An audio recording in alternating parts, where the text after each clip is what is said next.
मानवी मूल्यांचा ऱ्हास होतो। एक माणूस असून दुसऱ्या माणसाला माणसासारखी वागणूक देऊ शकत नाही।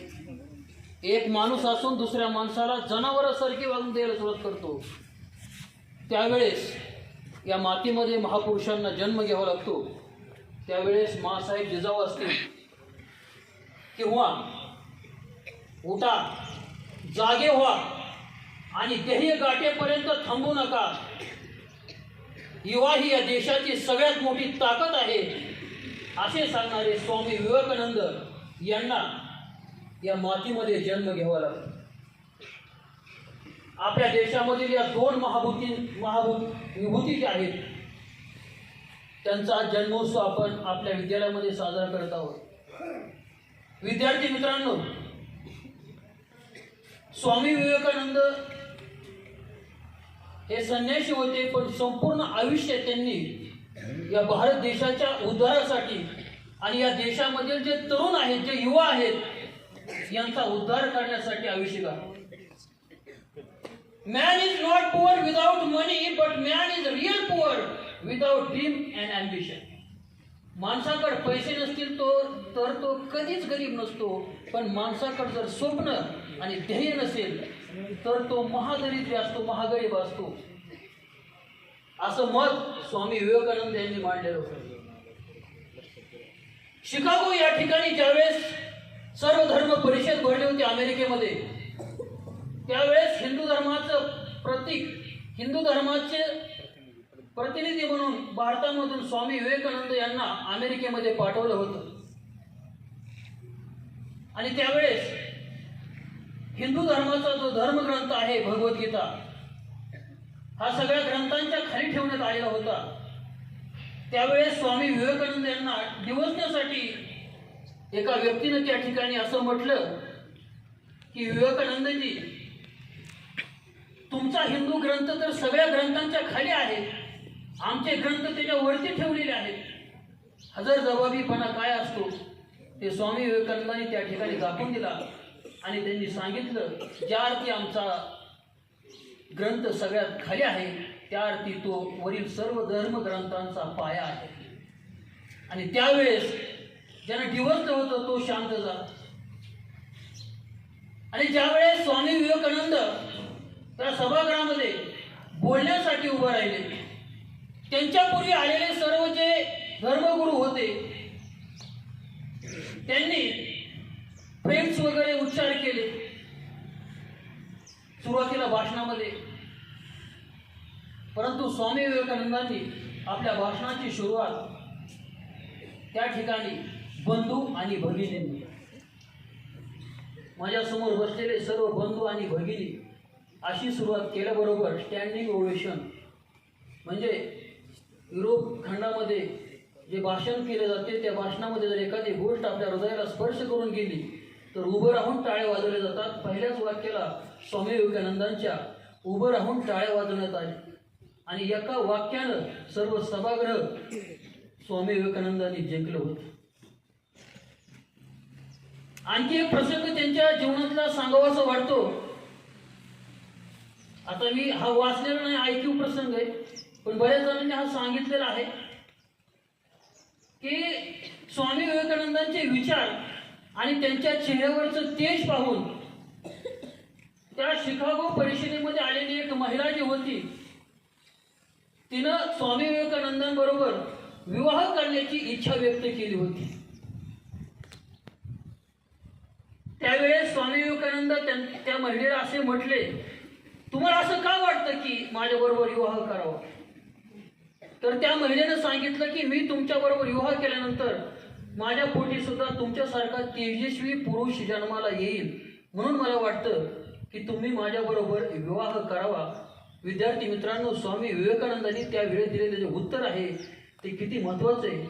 त्यावेळेस स्वामी विवेकानंद त्या महिलेला असं म्हणतात की तुम्हाला जर माझ्यासारखा तेजस्वी पुत्र हवा असेल तर आई, मीच तुझा पुत्र आहे, मलाच तुझा पुत्र समज। भारताची संस्कृती जगामध्ये जी ओळखली जाते ना, ती केवळ आणि केवळ आपले जे महापुरुष आहेत त्यांनी जे दिलेले विचार आहेत, त्यांनी केलेले जे महान कार्य आहे, या कार्यामुळे हे ओळखले जातात. लक्षात घ्या. तुम्ही किती सुंदर दिसता, तुमच्या अंगावरती कपडे किती छान घातलेले आहेत, किंवा तुमच्या अंगामध्ये अलंकार किती घातलेले आहेत, याच्यावरून तुमचं व्यक्तिमत्व कधी ठरत नसतं. बघा स्वामी विवेकानंदाकडे किती अलंकार आहेत त्यांच्या अंगावर, कसे कपडे आहेत, ते त्याने महान झाले नाहीत. लक्षात ठेवा, व्यक्ती आपल्या विचाराने आणि कर्तृत्वाने महान होत असतो. आजच्या जयंतीमधून आपण एवढी गोष्ट जरी शिकली की आपलं कर्तृत्व आणि आपले विचार इतके महान ठेवायचे की ऐकणाऱ्याला सुद्धा त्यामधून काहीतरी घ्यावंसं वाटलं पाहिजे. अशा प्रकारचे आपले विचार असले पाहिजे. पण विद्यार्थी मित्रांनो, एक खंत मी तुम्हाला या ठिकाणी व्यक्त करू इच्छितो. 10वी आणि 12वीच्या परीक्षेला ज्यावेळेस आम्ही सुपरविजनला जातो आणि सुपरविजन संपल्यानंतर त्या वॉशरूममध्ये ज्या ठिकाणी घाणीचं साम्राज्य असतं, ज्या ठिकाणी मलमूत्र विसर्जन केलं जातं, विद्यार्थी मित्रांनो, तुमच्यापैकीच काही विद्यार्थी पुस्तकाचे फाडलेली पानं त्या शौचालयामध्ये, त्या मुतारेमध्ये टाकतात. लक्षात घ्या, ज्या पुस्तकामुळे आपलं आयुष्य घडत असतं, ज्या पुस्तकामुळे स्वामी विवेकानंद सारखे युवक घडले, ज्यांनी पुस्तकाचं महत्त्व बाबासाहेब आंबेडकर असतील, स्वामी विवेकानंद असतील, त्यांनी जगाला दाखवून दिलं, त्यांच्या देशामध्ये जर अशा प्रकारची परिस्थिती डोळ्यानं पाहावी लागत असेल तर पुन्हा एकदा मनामध्ये असा प्रश्न येतो की खरंच या देशामध्ये स्वामी विवेकानंद, डॉक्टर बाबासाहेब आंबेडकर यांच्यासारखे महापुरुष होऊन गेलेत की नाहीत, असा प्रश्न निर्माण होतो. मग आम्ही काय आदर्श घेतला, त्यांनी पुस्तकांचा काय आदर्श घेतला आणि आम्ही आदर्श त्या पुस्तकाचा काय घेत आहोत, ही सुद्धा सगळ्यात महत्वाची गोष्ट आहे. माँसाहेब जिजाऊ या महाराष्ट्राला 2 राजे ज्यांनी तयार करून दिले, छत्रपती शिवाजी महाराज आणि छत्रपती संभाजीराजे. त्या माँसाहेबांबद्दल किती सांगावं तेवढं कमी आहे. पण आता एक प्रसंग सांगतो. तुम्ही आता प्रतापगडावर जे सहलीला विद्यार्थी जाणार आहेत ते जाणारच आहेत. त्या ठिकाणी 10 नोव्हेंबर 1659 त्या ठिकाणी एक डे साजरा झाला होता. म्हणजे आपण पाश्चिमात्य डे साजरा करतो ना, chocolate day, rose day, teddy day, अजून कोणतं, आणखी एक डे आहे हग डे. म्हणजे मित्राला आलिंगन देतात, मैत्रिणींना आलिंगन देतात. पण मला वाटत नाही की 10 नोव्हेंबर 1659 साली प्रतापगडावर जो हग डे साजरा झाला होता, असा हग डे परत कुठं साजरा झाला. बघा, छत्रपती शिवाजी महाराज अफजल खानाच्या भेटीसाठी निघालेत, पूर्ण तयारीनिशी निघालेत आणि शेवटचं दर्शन घेण्यासाठी माँसाहेब जिजाऊंच्या समोर आले. आता आईला लेकराची काळजी असते आणि त्यातले त्यात छत्रपती शिवाजी महाराज एकुलते एक. आणि ज्या वेळेस माँसाहेब जिजाऊंचं दर्शन घेतलं, शिवबांची पावले थोडी थबकली आणि शिवबांची पावले थबकल्यानंतर माँसाहेब जिजाऊ काय म्हणतात, आजची आई असते तर काय म्हटले असते, राज तुम एकुलते एक, तुमचं जर काय बरं वाईट झालं तर म्हातारपणे आम्ही कोणाच्या तोंडाकडे बघायचं. जिजाऊ काय म्हटल्या, राजे तुमचा मोठा भाऊ संभाजीला संपवणाऱ्या अफजल खानाला यमसदनी पाठवा, आमचा उसना परत करा. जर तुमचं काय बरं वाईट झालं तर काळजी करू नका, बाल संभाजींना आम्ही गादीवरती बसवू आणि स्वराज्य उभा करू, पण आमच्या काळजीनं तुमची पावलं खर्च देऊ नका. किती महान आहे हो. तुमचं बरं वाईट झालं तरी काळजी करू नका, आम्ही स्वराज्य निर्माण करू. इतकी हिंमत असणारी आई जिजाऊ, यांच्याकडे 2 ताकद असते ना, शरीरामध्ये ताकद असते, मनामध्ये ताकद खूप मोठी असते. आणि त्या जिजाऊंचा आपण आदर्श घ्यायचा आहे. जिजाऊंच्या लेखींनी आता जे जिजाऊ पडले तर मग आपण आदर्श काय घेतोय लक्षात घ्या. त्यांच्यासारखं त्यांच्यासमोर बनायचंय आपल्याला, काहीतरी आपल्याला बनवून दाखवायचंय. आता अफजल खानाला मारलं वगैरे हा इतिहास तिथं झाला, पण याच्यानंतरचा शिवाजी महाराजांचा खूप मोठा आदर्श त्या ठिकाणी लक्षात घ्या. अफजल खानाला मारल्यानंतर मृत्यूनंतर वैर संपत हे छत्रपती शिवाजी महाराजांनी या ठिकाणी दाखवून दिलं. अफजल खानाच्या निधनानंतर तेवढ्या शान शौकत मध्ये त्याच प्रतापगडाच्या पायथ्याशी कब्र उभा केली अफजल खानाची. आणि तुम्ही आता त्या प्रतापगडावरती गेल्यानंतर 8 भुजा असणारी तिथे एक दिवे आहे बघा, अष्टभुजा. आज सुद्धा त्या देवीच्या वातीला जे तेल वापरलं जातं तेच तेल अफजल खानाच्या कब्रावरती जो दिवा लावला जातो त्यासाठी वापरलं जातं. आणि छत्रपती शिवाजी महाराजांनी ही व्यवस्था त्या कालखंडामध्ये निर्माण करून दिली होती. म्हणजे तो जिवंत होता तोपर्यंत आपला वैर होता, आणि तो विशिष्ट धर्माचा आहे म्हणून तो वैरी नव्हता लक्षात घ्या. तर तो आपल्या स्वराज्याच्या आड येत होता म्हणून तो आपला शत्रू होता, आणि तो संपला म्हणजे आपलं वैर संपलं. म्हणजे शत्रूचा सुद्धा त्या ठिकाणी शिवाजी राजांनी सन्मान केलेला लक्षात घ्या. मृत्यूनंतर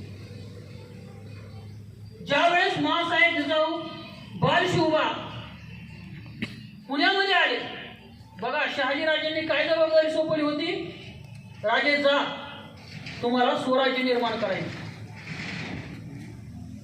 ही छोटी जबाबदारी नाही, स्वराज्य निर्माण करायचंय. आपल्या मुलांना आता एक काम सांगितलं ते तोंड वाकडं करतं, आणि शिवबांना सांगितलं स्वराज्य निर्माण करायचंय. काय निवडक सैन्य, भगवा ध्वज आणि प्रतिपचंद्र लेखे वर्धिष्णू विश्ववंदिता साहसनो शिवशेषा मुद्रा भद्राई राजते. राजमुद्रा छत्रपती शिवाजी महाराजांच्या स्वाधीन केली आणि पुण्याला. आज जे पुणे तुम्हाला दिसतं इतक्या मोठ्या प्रमाणात विस्तृत झालेलं, त्यावेळेस पुण्याचा मसनवाटा झालेला होता. कारण विजापूरचा आदिलशहाचा सरदार मोरारजी जगदेव यानं पुण्यावरती गाढवाचा नांगर फिरवला होता. तिथे एक पहार रोवली होती, त्या पहाराला तुटलेली चप्पल, आपली केरसुनी, लिंबू मिरची बांधलेली होती आणि शाप दिलेला होता, जर कोणी या ठिकाणी स्थायिक झाला तर त्याचा निर्वंश होईल. आणि तो काळ असा होता, लोक बापाला भेट नव्हती पण शापाला भेट. बघा, माँसाहेब जिजाऊ त्या कालखंडामध्ये माँसाहेबांनी अंधश्रद्धेला लाथ मारली. शिवबांना पुढं पाठवलं आणि शिवबांना सांगितलं की ही जी अंधश्रद्धेने बरबटलेली पहाड आहे ही पहाड उपटून काढा.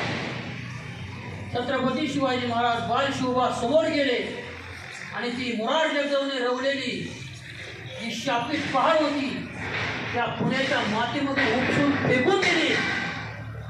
अंधश्रद्धेला दाखवणारे छत्रपती शिवाजी महाराज. ज्या मातीमध्ये मोरार जगदेवनं गाढवाचा नांगर फिरवला होता त्या पुण्याच्या मातीमध्ये सोन्याचा नांगर छत्रपती शिवाजी आणि माँसाहेब जिजाऊंनी फिरवला. फक्त शेती नांगरली नाही, लोकांची मस्तकं सुद्धा नांगरली.